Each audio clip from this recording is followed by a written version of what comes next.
Bonjour à toutes et à tous. Alors que toute la région, à part Lyon, est en vigilance orange pour canicule, la période de sécheresse se poursuit. Nous souffrons de la chaleur, mais les animaux également, notamment dans les cours d'eau qui s'assèchent.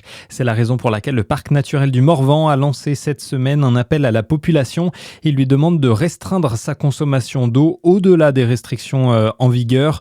L'objectif est de limiter l'épuisement d'eau dans des milieux où vivent moules, écrevisses ou encore truites. Notons également que l'ensemble de la Bourgogne-Franche-Comté est placé en vigilance jaune pour le risque de départ de feux de végétation. Un important incendie lui a ravagé un appartement au Creusot vendredi soir. Le logement en question se trouve au 3e étage d'un immeuble du quartier du Tennis. Les flammes se sont par la suite propagées au 4e étage via la façade, mais heureusement aucun blessé grave n'est à déplorer. Seule une victime aurait inhalé des fumées. De nombreux habitants ont été relogés. Nous ne connaissons pas l'origine du sinistre. Dans l'actu également, ce drame dans le Vaucluse, une femme de 52 ans a été tuée à son domicile de Valréas.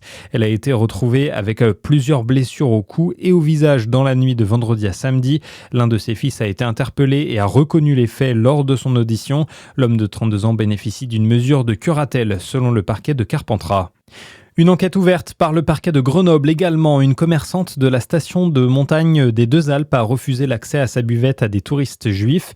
Une vidéo de la scène a été postée sur les réseaux sociaux. L'antisémitisme et le racisme ne sont pas des opinions mais des délits, a rappelé la ministre de la lutte contre les discriminations, Aurore Berger.